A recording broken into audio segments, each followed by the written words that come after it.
All right, let's dive right in. Today, we are getting into the mind of one of philosophy's absolute heavyweights, Friedrich Nietzsche. And we're tackling his all-out assault on a concept that, let's be honest, most of us see as the foundation of who we are, the idea of free will. We're going to explore why he called it a dangerous lie, a clever trick, and what he thought its true and much darker purpose really was. So Nietzsche doesn't just start with a dry argument. He starts with a question that just flips the whole table. He asks, what if this thing we call free will, the very thing we think makes us autonomous and powerful, is actually the opposite? What if it's a kind of psychological cage built specifically to keep us in line? It's a huge claim, I know, but stick with me because we're going to break down exactly what he was getting at. So here's our game plan. First up, we'll expose what Nietzsche called the theologian's artifice, basically the invention of free will. Then we'll look at the psychological cost of it all in the shadow of guilt. After that, we'll see him bring out the big guns with his hammer of fatalism, which he believed leads to the innocence of becoming.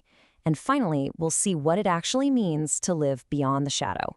Okay, let's jump into our first section. This gets right to the core of Nietzsche's claim. His big idea here is that free will isn't some deep truth we discovered about ourselves. Nope. He says it was invented. It was built on purpose for a pretty sketchy reason. So what is this artifice he's talking about?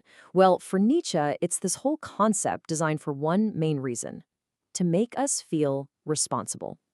But, and this is the absolute key, the reason why is what's so important. He's saying it was never about making us better people. It was all about setting the stage, creating a system where punishing people felt, totally justified, even righteous.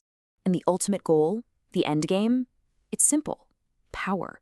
Nietzsche says this idea was cooked up by, he called them the priestly caste. Think of them as the moral police of society. And what they wanted was the ultimate control, the power to judge everyone, to say who's good and who's bad. And to pull that off, they needed a tool, a weapon, really, to make people feel accountable for, get this, not just what they do, but for who they are. Okay, so how did they build this machine of control? It's basically a 4-step playbook. Step 1. You create this idea of a will, something separate from your body, your history, all that messy stuff. Step 2, you say this will is totally free. It's not caused by anything, it just chooses. And that, right there, is the magic trick. Because if you could have chosen differently, then. Step 3, you're now totally responsible for everything you do. And once you've established that, boom, step 4, you've got your justification. You now have the right to punish. And the effect of all this is what Nietzsche calls this shadowy hook. It's brilliant, really. Once you believe you're responsible for your own nature, you're basically put into a kind of permanent debt, a moral debt, to whoever is doing the judging. You're always on the back foot, right? Always potentially guilty, always needing to be forgiven. And that feeling, that constant guilt, is the chain that keeps you locked into their system. It makes sure you never feel truly free. All right, so that's the external machine. But now we're going to look at the internal damage, the psychological cost. Because if the artifice is the trap, the shadow of guilt is what it feels like to be caught in it. And man, it's a heavy price to pay for a freedom that isn't even real. This right here, this is the heart of the problem. On one hand, you've got Nietzsche's picture of reality. He says your actions are part of your destiny, your fatum. They just flow out of who you are, your instincts. You're part of this massive, interconnected whole. But then, this whole free will idea comes along and just snip. It cuts that connection. It yanks your action out of context, calls it an isolated choice, separates it from who you are as a person, and then it judges it. Sin, virtue. Suddenly, you're not a whole person anymore. You're just a series of random, morally charged choices. And what happens when you start thinking like that? You get the guilty conscience. You know that voice, that little critic in your head that's always telling you, oh, you should have done this, you could have been better. Nietzsche says this is just us torturing ourselves. It's our own life force, our own energy, turned back on itself, beating ourselves up for not being some perfect ideal that never existed in the first place. So here's the crazy irony in all this. The one thing that's supposed to make us free, our free will, is actually what enslaves us. It chains us to this ghost of a person we think we could have been. We get stuck in guilt and regret over a past that, if Nietzsche is right, was never going to be any different. We're shackled by these made-up chains of morality. Okay, so that's the problem. Nietzsche's lead out the diagnosis. So what's the cure? Well, it's not a gentle one. To deal with this, he reaches for his favorite tool. He brings out the hammer, and he's about to start smashing things. You know, Nietzsche famously talked about philosophizing with a hammer, and he didn't mean it was about being delicate. For him, it was about taking these old, sacred ideas, these idols, and giving them a good whack to see what they're made of, to see if they shatter. And in his eyes, free will was maybe the biggest, hollowest idol of them all. It was just begging to be broken. And here it comes, strike one. A person is a piece of fatum. You are not some separate little thing making choices all by yourself. No, you are a piece of destiny. You're a thread in this giant cosmic tapestry. Everything about you, your personality, what you want, what you do, it's all part of the weave. You can't just pull it out and judge it on its own. Then comes strike two, and it's pure logic. No one is responsible for being there. Think about it. If you're a piece of fate, how can you be responsible for being you? Blaming someone for their own nature is completely absurd. It's like, I don't know, getting mad at a rock for being heavy. It just is. And then, the final blow. Free will is a hollow theological lie. He's not just saying it's a mistake, he's saying it's a lie created on purpose by theologians to grab power.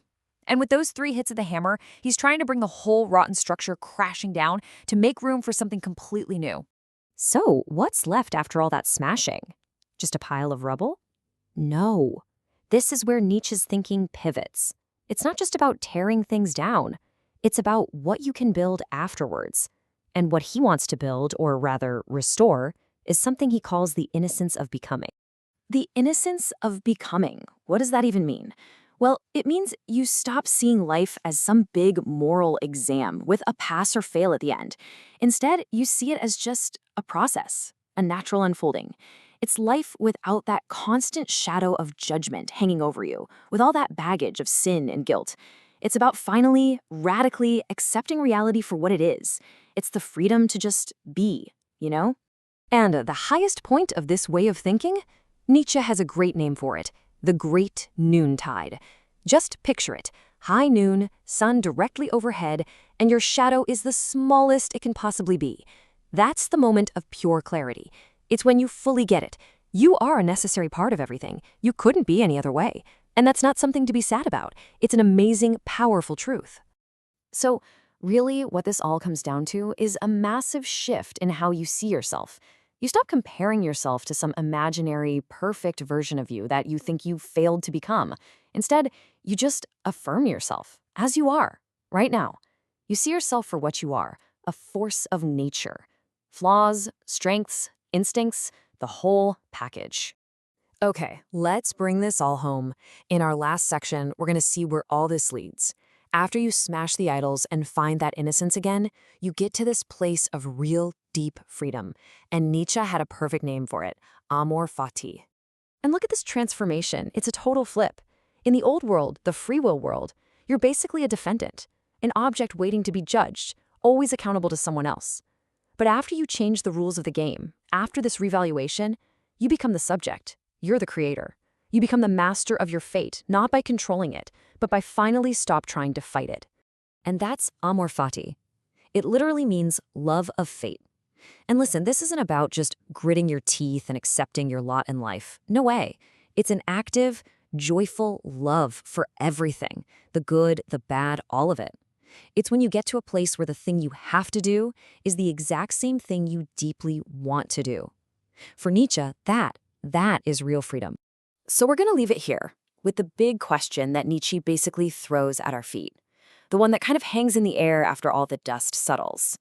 If you could really, truly let go of guilt, if you stopped feeling like you had to answer to some invisible judge for just being you, what would you do?